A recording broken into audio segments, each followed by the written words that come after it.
Imagine a quiet, misty morning at a grand palace. The kind of morning where everything looks peaceful and perfect. But behind the beautiful walls, a storm is brewing. Two of the most powerful members of the royal family are taking legal action against the queen herself. This is a story about loyalty, about secrets, and about a princess who has finally decided that enough is enough. Princess Anne is not like other royals. She fixes her own fences. She drives herself to events. She once stood in line for the bathroom at her daughter's horse competition just like everyone else. She wears the same floral dress to royal weddings nearly 30 years apart. She is practical, grounded, and famously no-nonsense. She doesn't do drama. So when someone like that decides legal action is the move, you have to ask what actually happened behind closed doors to get us here. Former royal staff members consistently describe her as remarkably authentic. She embodies many of the pragmatic qualities associated with her parents, the late Queen Elizabeth and Prince Philip. Her straightforward approach to royal duties has earned her considerable respect over decades. She made the deliberate choice not to give her children royal titles, which tells you everything about how she views the institution. She wanted them to have more normal lives away from the weight of royal expectation. That is not someone who picks fights for the sake of it. Her work ethic is genuinely staggering. Between 2002 and 2022, Princess Anne completed over 11,000 royal engagements. That earned her the title of the hardest working royal, and it was not even close. She works with more than 300 charities in the UK and worldwide. She even started her own organization, which began as the Princess Royal Trust for Carers and later became the Carers Trust. This is someone who shows up, does the work, and does not complain about it.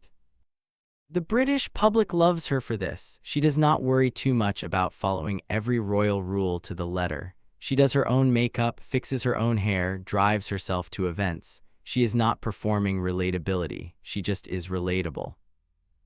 So when Princess Anne reportedly initiates legal proceedings against Queen Camilla, it sends shock waves through the entire royal family and British society. This is not a tabloid rumor about a heated argument at a family dinner. Formal legal disputes between royal family members are virtually unprecedented in modern British history. The royal family's entire approach to disagreement has always been to handle it privately behind closed doors with careful statements and strategic silence. A legal challenge represents a remarkable departure from that tradition. It threatens to undermine the monarchy's carefully cultivated image of unity and dignity. And the fact that it is Princess Anne leading the charge makes everyone wonder what underlying issues could have driven her to take such an extraordinary step. Now let's talk about Camilla's side of this, because her journey to becoming queen is honestly one of the most complicated stories in modern royal history. Her relationship with King Charles began in 1970 with a simple, playful remark about their ancestors. She mentioned that her great-grandmother had been involved with his great-great-grandfather, never expecting that history would repeat itself in their own lives. Those close to Camilla say she never dreamed of wearing the crown. Becoming queen was the furthest thing from her mind. She simply could not have predicted that her relationship with Charles would lead to where they are today. But the path was anything but smooth. Camilla was once known as the most hated woman in Britain because of her connection to Charles and Diana's marriage. She faced years of public scrutiny that most people could not withstand. Before everything changed, before her relationship with Charles became public and drew attention from people everywhere, she had to completely rebuild her public image from the ground up. The complications go back decades. Charles and Camilla's relationship faced early problems, primarily because of Charles's great-uncle Lord Mountbatten. He did not think Camilla would make a good queen and strongly opposed the marriage. He reportedly told Charles to have fun with dating but marry someone young who does not know much about royal life. That old-fashioned advice shows how traditions and social ranks still ruled the royal family, setting up all the later complications.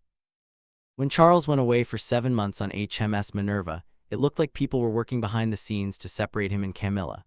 Mountbatten might have planned this trip on purpose, and even the Queen seemed to prefer the idea of Charles marrying Diana. Camilla struggled with the separation, and Charles knew it too. He wrote that watching Camilla wave goodbye as his ship left would likely mark the beginning of the end for them. As Charles approached 30, his family started dropping hints that it was time to find a wife. Though he still cared for Camilla, she had already married someone else, leaving him little choice but to look elsewhere.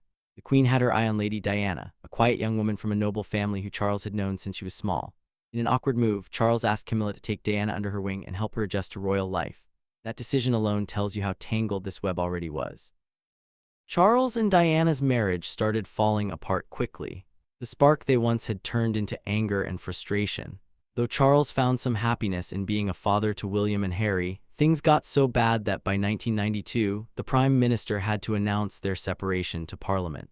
The private struggles became very public. Then the scandal exploded in 1993 when newspapers published private phone calls between Charles and Camilla showing how much they still loved each other. These conversations, printed in papers worldwide, revealed their deep connection and how unhappy they were in their marriages. This leak embarrassed everyone involved, especially Camilla, who had managed to stay out of the spotlight until then. Diana finally had enough. At a birthday party in 1989, she walked up to Camilla and told her directly that she knew what was happening between her and Charles. After this, she had an interview with Martin Bashir where she told viewers that there were 3 people in her marriage. After that interview, public opinion turned against Camilla completely. People called her the Rottweiler and blamed her for breaking up the royal marriage. Camilla knew she had to change how people saw her. With her reputation in tatters, this meant winning over other royals, including Princess Anne, but that would not be easy. Anne had never been warm toward any of Charles's partners, but things were especially tough with Camilla because of their shared history. And this is where it gets genuinely complicated. Camilla and Anne's paths crossed many years ago through Camilla's boyfriend, Andrew Parker Bowles, in the 1960s. Camilla broke tradition by wearing black to her debutante party when everyone else wore white. That is where she first met Andrew. He was an officer in the Royal Horse Guards and played polo with Prince Charles. Camilla and Andrew dated for 6 years, but things were not smooth because Andrew often cheated. During this time, Camilla became friends with Charles. Things got even more complicated when Andrew started dating Princess Anne. Everyone thought they were perfect for each other, but there was a big problem. Andrew was Catholic, and back then royals could not marry Catholics because of an old law from 1701. This rule made their relationship impossible since Anne was 4th in line to the throne. Rumors swirl that Charles and Camilla's romance may have sparked while Camilla was still involved with Anne's ex, Andrew Parker Bowles, adding another twist to this already tangled royal web. People gossip that Camilla started dating Charles to get even with Andrew for his affair with Princess Anne. Whether that is true or not, it is a story where love, duty, and royal expectations collide, fueling decades of drama and lingering tensions. This complicated past sheds light on why Anne and Camilla's relationship has remained so uneasy. Anne's coldness toward Camilla is more profound than just protecting her brother. For years, she fought against Camilla becoming queen consort, suggesting there might be old wounds or conflicts we do not know about. The tension between these two strong-willed women shows how complicated relationships can get within the royal family, especially when past histories and future roles collide. Anne's resistance to Camilla's rise was not just about tradition. It hinted at deeper, unresolved tensions within the family. Whether rooted in loyalty to the late queen or personal history, her opposition made Camilla's path to acceptance even more challenging. And yet over time, things seem to improve. Anne and Andrew have remained friends over the years. Royal writer Tom Quinn suggests Anne probably figured out they worked better as friends than romantic partners. Their close friendship stirred up trouble during Anne's first marriage to Mark Phillips. Rumors spread that Anne and Andrew were having an affair before she split from Phillips in 1989. But despite all this history, Anne and Camilla's relationship grew closer. They could even joke about how TV shows portray them as rivals in love. They worked together at royal events, such as when they recently hosted a party at Buckingham Palace for charity organizations. Anne wore a white outfit that looked much like her wedding dress from when she married Tim Lawrence in 1992, keeping things simple just like she did back then. At that palace reception, Anne chose her seahorse brooch and navy accessories, while Camilla wore a blue dress with some historic ivy leaf brooches from the 1930s. Other royals, including the Duke and Duchess of Gloucester, were there, as were some famous faces like actress Ruth Wilson. Everything seemed fine between Anne and Camilla. That is why everyone is so surprised about the legal action. After all those years of tension turning into what looked like friendship, something must have happened to make Anne take such a big step. It shows that even when things seem calm on the surface, old conflicts can bubble up again. The dynamic between these women became evident during a University of London ceremony where Camilla, now 77, was there to receive an honorary degree from Anne. Things got awkward right at the entrance. Camilla tried to let Anne go in first following royal protocol, but Anne smiled and waved Camilla ahead even though everyone knows the queen ranks higher than a princess. The ceremony itself was remarkable. Camilla joined a notable group of honorary degree recipients including Winston Churchill and Dame Judi Dench. Sir Mark Locke praised her work with literacy, noting how she dedicated herself to public service since marrying Charles. Princess Anne also complimented Camilla during her speech, saying she was modern, a trait Charles shares with his forward-thinking approach. But even with all these polite words, you could still tell something was off between the two women. Having her sister-in-law present her honorary degree was uncomfortable enough, but it is even worse when that sister-in-law also takes legal action against her. The event revealed how royals must keep smiling in public despite private conflicts. They say everything right, but their body language tells the truth. That gap between public performance and private reality is exactly what makes this legal action so significant. It suggests that whatever was being smoothed over in public has now reached a point where private resolution is not possible anymore. Now Prince William's involvement adds another layer. Prince Harry has publicly shared his thoughts about Queen Camilla, describing her as dangerous and hinting that she has bigger ambitions.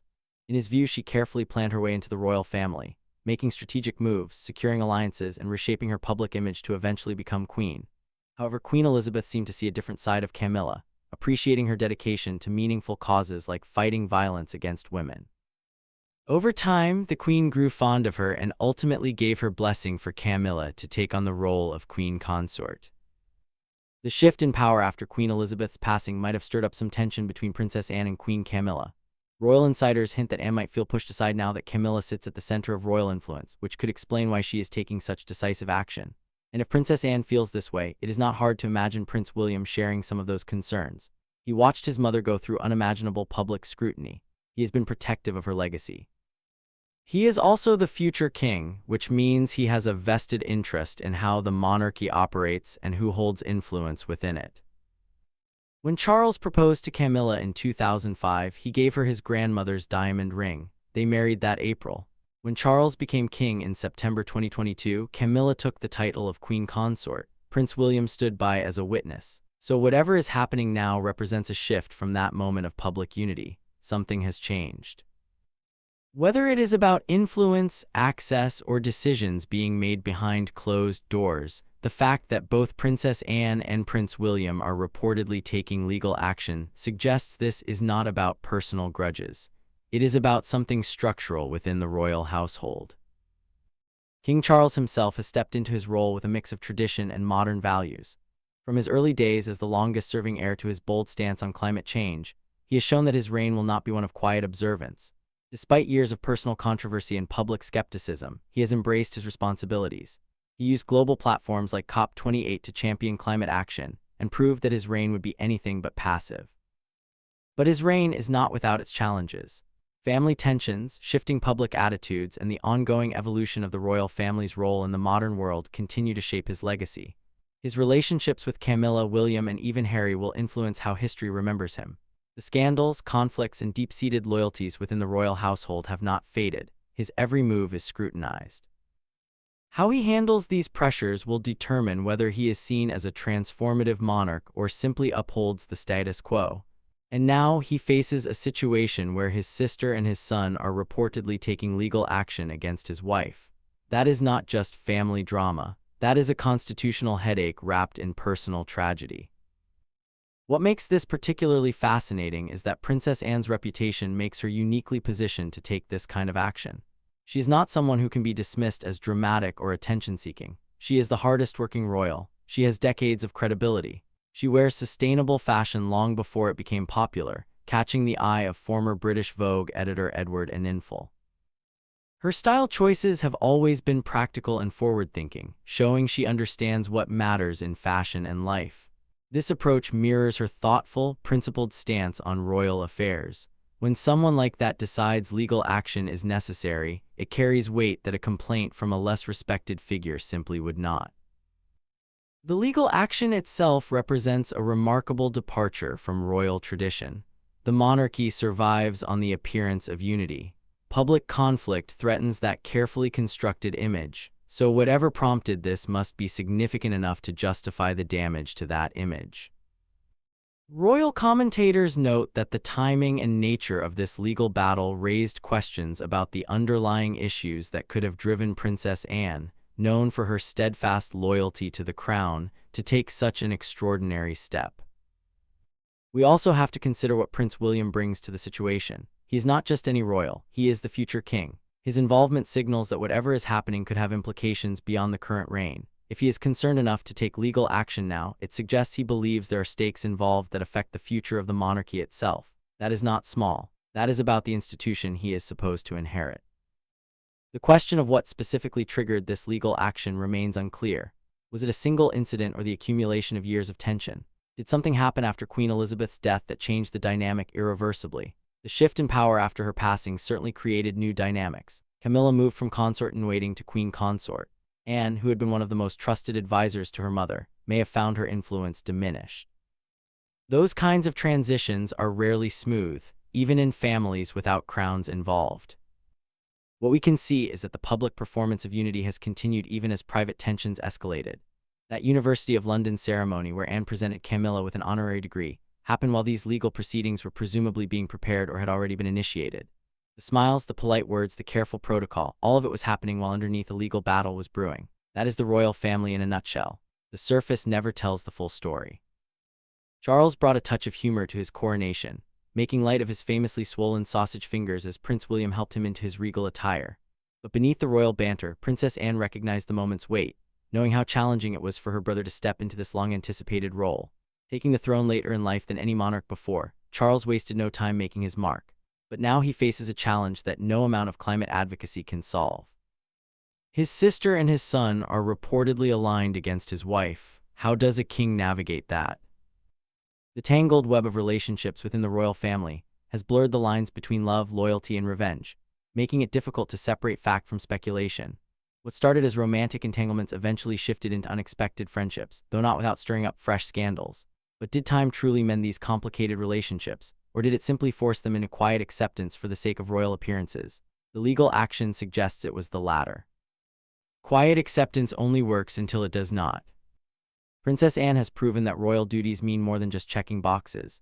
She took a full decade to feel ready to join Save the Children's public debates. Her dedication shows in the numbers. She's not someone who acts impulsively. She's methodical, practical, and deliberate. If she's taking legal action, she has thought it through. She has calculated the cost. She has decided it is worth it. That calculation alone tells you something serious is happening behind palace doors. The fact that Prince William has reportedly joined or followed her lead adds political weight within the family. He is not just her nephew. He is the future of the institution. His participation signals that this is not just about the past. It is about the future. It is about what kind of monarchy he will inherit and what kind of influence he believes is appropriate for a queen consort. If he is concerned enough to take legal action now while his father is still on the throne, it suggests urgency. It suggests something could not wait. As the royal family enters this new chapter, one thing is clear. Charles's reign will be closely watched, debated, and analyzed for years to come. Will he be the king who modernized the monarchy, or will he struggle to connect with a changing world?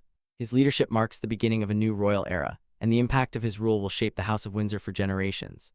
But right now, he is also a husband, a brother, and a father caught in a legal dispute between the people closest to him. That is not just a political problem, that is a human one. The legal action reportedly taken by Princess Anne and Prince William against Queen Camilla may expose long-hidden royal tensions and reshape the monarchy's future. Or their efforts may be silenced, leaving the truth buried behind palace doors. What seems clear is that the era of quiet acceptance is over. Whatever happened, whatever finally pushed Princess Anne to take this step, it was significant enough to break decades of precedent.